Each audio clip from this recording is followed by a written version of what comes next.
Dear friends, Namaskar. Myself Dr. M.D. Satpute, Department of Botany, KBP Mahadhyalay, Pandharpur. Today we will see paper number 9 for the class BSc 3. Name of paper Reproductive Biology of Angiosperms. Name of topic Flower as Modified Shoot. Concept of flower as modified shoot. As per definition of flower, it is derived from a leafy shoot. This means in a formation of flower, the thalamus is derived from shoot axis and the floral leaves, that is sepals, petals, stamens and carpels, may be derived from vegetative leaves. The flower is considered as a condensed and highly modified shoot of limited growth, specialized for sexual reproduction. It is a shoot bearing sporophylls. It bears leaf-like structures like sepals, petals, stamens and carpels. The floral shoot shows limited growth and resembles a shoot bearing leaves in the following respects. Number 1, it shows nodes and internodes. Number 2, contains green foliage leaves on the nodes. It shows various types of buds. Number 4, performs physiological functions like photosynthesis and transpirations. A flower consists of stem and leaves, and therefore it is a shoot. It reproduces male and female reproductive bodies and produces new plant. It's therefore reproductive in function. Flower therefore is a modified reproductive shoot. The figure shows parts of flower. Flower consists of leaf, stem, sepals, petals, androecium and gynoecium. Evidences. Following evidences confirm that flower is a modified shoot. First evidence, homology of the flower bud. The floral shoot shows limited growth and it resembles a vegetative shoot in following respects. Number 1, the floral bud may be apical, example marigold, or axillary as in hibiscus, in position like the vegetative buds called bulbules as in agave and garlic. This is a axillary bud of flower. The floral buds are quaducous, deciduous or persistent. The first figure shows quaducous bud with sepal and second figure shows quaducous flower without sepals. This figure also shows axillary bud of flowers. Second evidence, stem nature of the thalamus. The thalamus is the tip of floral axis on which floral leaves are inserted. Thus, thalamus has stem nature in following respect. Number 1, the thalamus of a flower consists of nodes and internodes. In Caparis, the internode present between androecium and gynoecium called gynopore. This figure shows gynopore. Example, Caparis divaricata. In passion flower, the internode is present in between corolla and androecium called andropore.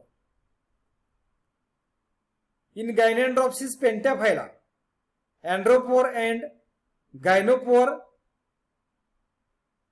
is present. Then it is called gynandropore.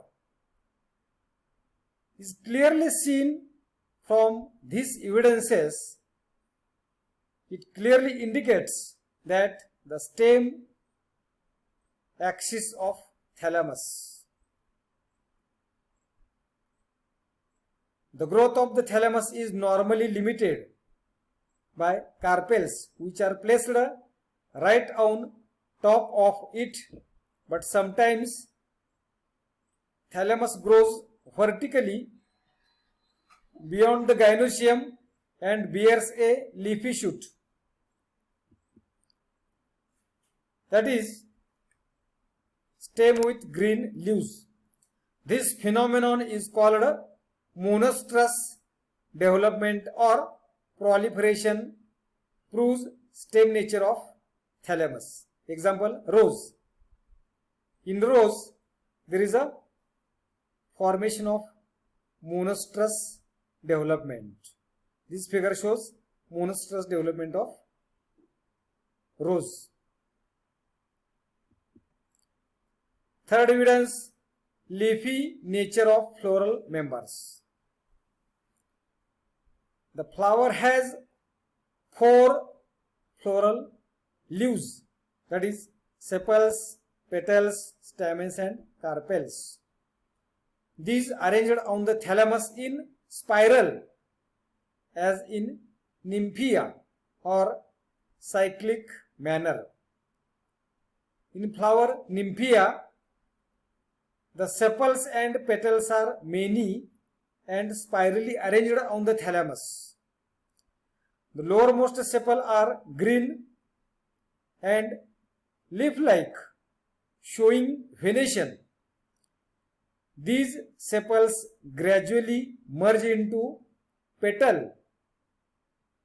The petals also gradually merge into stamens, developing anthers at the apex. The stamens are believed to get transformed into carpels. In Paeonia, also shows very clear transition from leaves to sepals and sepals to petals. In this figure, the first figure shows transition from sepal to carpel in nymphea, and second figure shows gradual transition from leaf to petals in Paeonia. In green rose and Artabotris, both sepals and petals are green and leafy, resembling foliage leaves. Normally in flower, sepals are green and leafy, but not the petals, indicating leaf nature of floral members. In Musanda frondosa, out of 5 sepals, one is large, green and veined, exactly like a green leaf, but is colored like petals. This indicates that sepals shows a similarity with leaves on one hand and petals on the other. This figure shows flower of magnolia. White colored flower shows petals and red color, these are the sepals. These sepals looks like petals, hence these are the petaloid sepal. In Canna indica, stamens are petaloid. The filaments are broad, colored and bear the anthers. This shows transition to stamens into sepals or petals into stamens. In Zinnia, carpels are petaloid or sepaloid and show their transition in non-essential whorls. In Magnolia, the stamens are exactly leaf-like and do not differentiate into filament, anther and connective. Here, microsporangia are sunken inside the mesophyll tissue of leafy stamens. This is the figure of Magnolia. Thus, all the above evidences support the view that the flower is modified shoot meant specially for reproduction. Thank you.